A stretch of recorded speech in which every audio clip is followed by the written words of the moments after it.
Donc, à partir de maintenant, on parlera des figures chartistes, des figures chartistes de retournement. Les figures chartistes de retournement, c'est le contraire de continuation.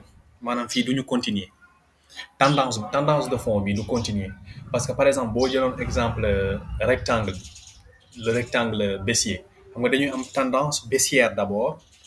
Après, nous avons cassure par le bas du rectangle et une confirmation. Après, la tendance de fond va continuer.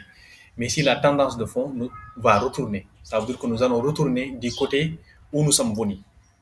C'est comme première figure chartiste de retournement, nous avons les doubles sommets et les doubles les doubles les doubles sommets. Anglais nous avons des double top, les doubles sommets.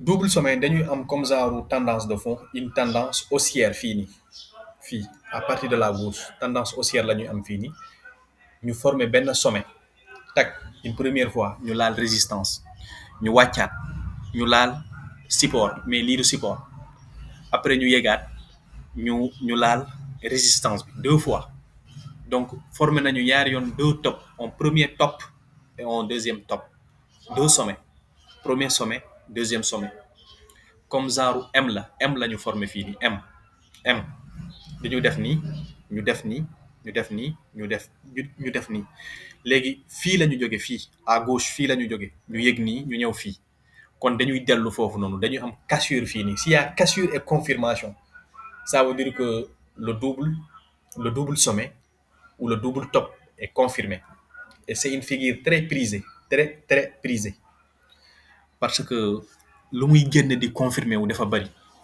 sur le trading. Donc, si nous avons une cassure à clôture vers le bas, ça, c'est la ligne de coup. On appelle ça la ligne de coup. Ce n'est pas une résistance. Ça, c'est pas un support. La résistance, elle est là. On l'a touché deux fois.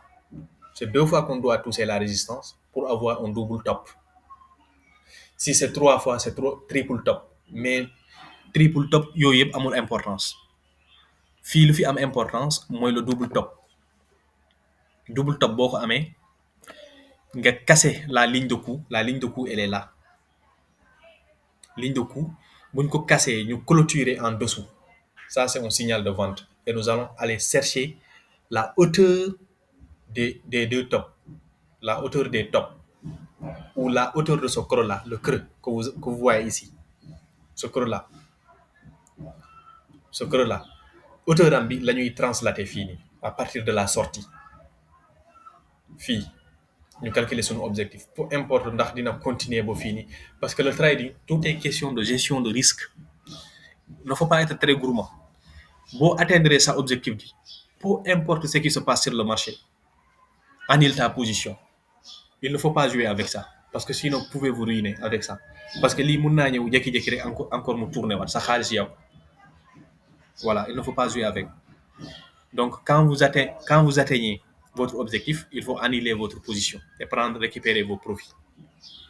Donc quand nous avons atteint cet objectif là c'est une autre figure qui est en train de se former là à partir de ce niveau là.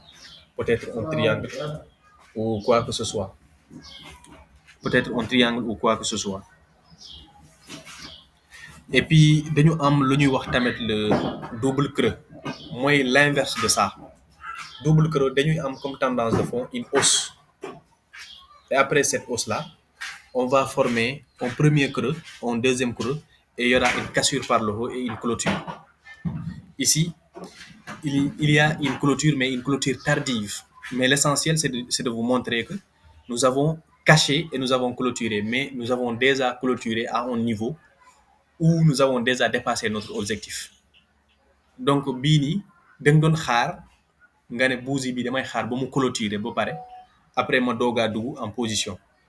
Mais ngay xaar ba nga gis ni bougie bi ni fu mu clôturer dafa dépasser sa objectif. En tout cas, en ce moment, toi-même, tu te rendras compte que c'est foutu. On ne peut pas entrer en position dans ces cas de situation-là. Mais l'essentiel, c'est de vous montrer qu'il y avait un double creux, un premier creux, un deuxième creux, et il y a cassure et une clôture au-dessus de la résistance. Donc c'est ça. Double creux bi ça a été confirmé lii mooy double creux mooy M bi nga xamante ne dañu ko inversé rek. Fii la tendance de fond c'est une tendance haussière et c'est cette tendance là, non, une tendance baissière que nous avons d'abord, et après nous avons retourné vers là où nous sommes venus. Fii la ñuy jóge fii à gauche fii après ñu ñëw ñu former double creux bii nii ba pare après ñu retourner côté bu ñu jóge bu ñu retourner côté bu ñu jóge ñu former figure bii nii mooy double top.